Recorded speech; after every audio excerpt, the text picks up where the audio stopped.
strike me down, I shall become more powerful than you could possibly imagine. Welcome back, everybody. It is Bulldog here, and we are going to talk about the Splinterlands economy a little bit today because I am getting so many questions about DEC, about dark energy crystals, and why does the price continue to fall down? The price has been crashing for a little while now, and a lot of people are scared, upset, wondering why it's doing that, and are worried about holding DEC because of the price continuing to go down. So we're gonna look at what DEC is, why it's skyrocketed, why it's come back down, and whether it's finally time to start buying it, as it has finally.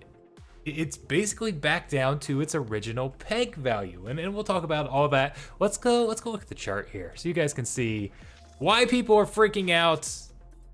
This is the year-to-date chart for dark energy crystals. And you can see it's down significantly. It was up at 0.0047. It's now dipped down below 0.001. 0.001 is kind of the magic number, the original number. So before the airdrop came, the SPS airdrop kind of screwed everything up and spiked DEC. DEC was intended to be basically a stable coin at around 0.001, $1 per 1,000 dark energy crystals. And there were two ways that they maintained this value. First off, if you wanted to go buy packs in the store, you could exchange, the packs at that time were $2, you could exchange 2,000 DEC for a pack, for a $2 pack. So that kept the price around 0.001, because if it dropped down below, anytime somebody wanted to buy a pack, instead of paying with any other currency, they could go out and buy DEC. If it was below peg, that means they would get a discount on their pack. So purchasing that DEC helped raise the price of DEC and keep it fairly stable. And the other let's go to the other option here, or the other kind of stabilizing mechanic, is via the reward pool. So DEC is handed out every single day in the reward pool, and again, it is intended to be 1,000. Here's kind of that peg value right here. When DEC drops below that, the reward pool is reduced. When it goes above that, the reward pool is increased. It's intended to be 1 million DEC per day given out via rewards. Right up here, if I can highlight it right, 1 million DEC per day. So as it goes down, it says, okay, it's worth less. Let's cut back on how much we produce because there's too much inflation. So we're going to reduce that. As the price increases, it says, okay, well, we can print more. That'll help drive the price back down. So what ended up happening is that SPS came out, and one of the rewards for one of the ways to earn SPS in the airdrop was by holding DEC. Holding DEC was actually the most cost-efficient way to get SPS in the airdrop. So everybody started buying DEC, and the price of DEC skyrocketed. It went up like 12, 15 times. It it ignored all of these limits in place. All of these things designed to drive it down to its peg value, it just ignored, and it skyrocketed. And what happened is we saw a couple different things. So the big thing is this right here. When the reward, if I can highlight it, there we go. When the value of DEC rises above the intended value, the reward pool is automatically increased. So when we saw DEC at 12 times its original peg value, the reward pool increased by 12 times. And that was when we saw these massive earnings, because not only did the reward pool increase 12 times, it was worth 12 times as much. So everybody was getting all of these earnings, and that's what kind of drove a bunch of new accounts into the game, new players in the game, that type of thing. And everybody was excited about that, right? So now everybody's complaining about the rewards because they got used to it up so high. But as we approach the end of the airdrop, there's less and less SPS to be earned by holding DEC. So DEC continues to consistently fall down as there are fewer days left. There's less rewards to be gained because there's not as much time. We saw that big skyrocket, and then it slowly creeped down over time as we approach the end of the airdrop. We've got what, 70 something days left in the airdrop. We're getting close to the end. It's back down just slightly below peg. And now one of the things that's going to be very, very interesting with DEC is that we've been printing it at a much higher rate than was intended. So there's a lot more DEC out there than was originally intended. And because the value of DEC climbs so high, they actually completely removed the peg. You can no longer, so packs are now $4. You can no longer go turn in 4,000 dark energy crystals for a pack, because they removed that option because so many people were not understanding DEC or getting screwed over by buying DEC, by paying in DEC. They made it so you can actually only buy packs with credits now. But people would go, and you can now exchange your DEC for credits at market rate. But before they added that in, people didn't understand that, it costs 3 times as more if you buy with DEC. It costs 5 times as more, whatever the price was at the time, if you buy with DEC, because Splinterlands value DEC at that flat rate, at that peg value. So they just removed it all together so that people weren't screwing themselves over and getting upset because they didn't understand the system. So that was good of Splinterlands to remove that. But now that we're back down towards peg, it's not there. So there's nothing stopping us from continuing to go below peg, other than the hope that that's coming back. And I say hope. They have said in one of the town halls, they said that peg value is expected to return, that they expect in the future you'll be able to exchange 4,000 DEC for 1 pack at $4, or whatever the pack prices are in the future when new packs come out after Chaos, whatever the case is. So they expect the game to once again value DEC at $1, and they want to turn that back into a stable coin, because it's a utility token. I shouldn't say a stable coin, but a better utility token is kind of the proper way to phrase it, because that's what it is. It's a utility token.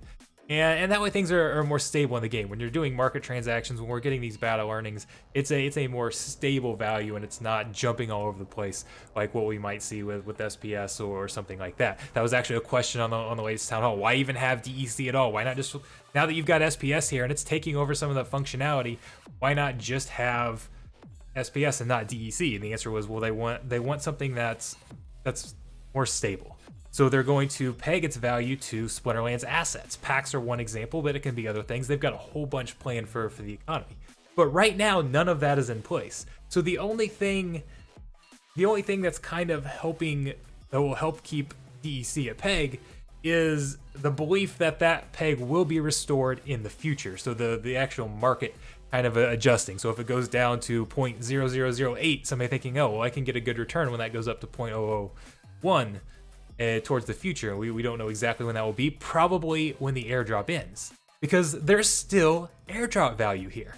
And that is why I've kind of shied away from holding DEC for the airdrop, because we knew it was going to come down. Now that it's actually below peg, let's go look at the return that we're looking at here. You can go to Peak Monsters.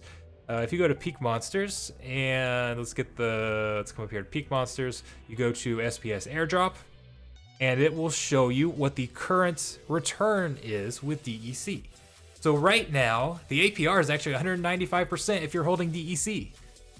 It shows 41% because there's only how many days? 77 days left. So that's what you actually get, is that 41% in 77 days, assuming SPS stays at the current price.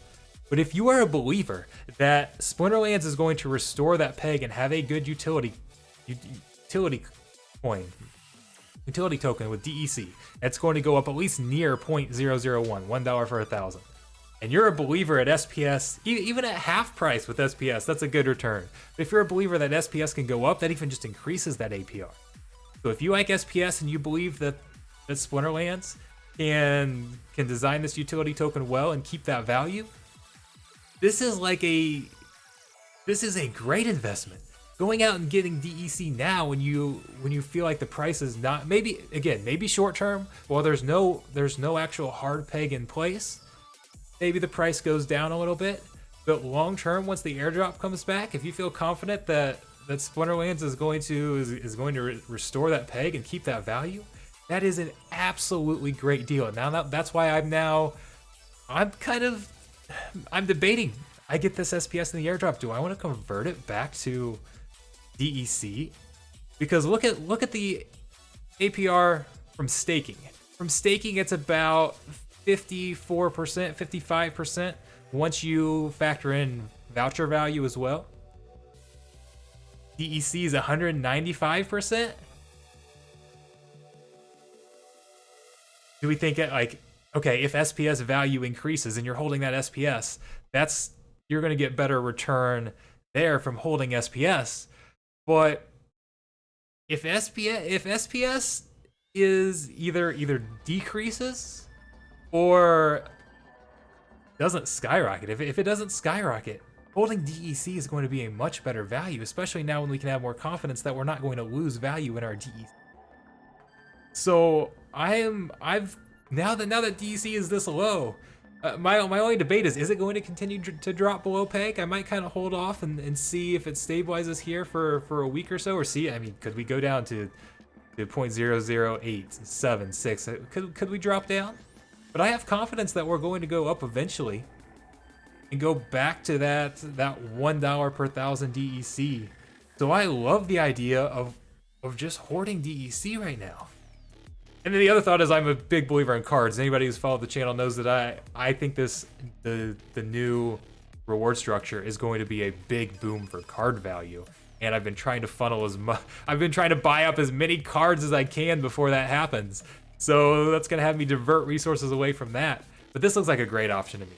Buying DEC absolutely looks like a phenomenal option if you have confidence in this team. Again, you don't even have to have confidence that the SPS value is going to go up.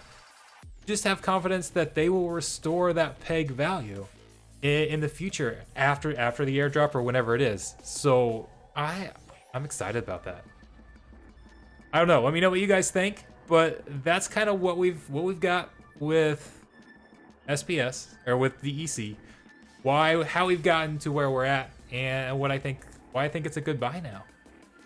You can also put it in a liquidity pool and get that APR if you want to kind of hold half SPS, half DEC, and still get that value from the DEC. You can join one of the DEC SPS liquidity pools and still get those airdrop points. But yeah, I don't know. What am I missing, guys? Why shouldn't we be buying up all the DEC that's below peg? Seems like a great deal to me. So thanks a lot for watching. We've got a lot more videos coming, a lot more live streams coming. Make sure you go follow me on Twitch to see those live streams. And there's a special project coming. How many of you followed me on Twitter and know what I'm talking about? You may have seen me asking some questions. Yeah, we're gonna have a lot of fun. I'll be seeing you guys later. Thanks a ton.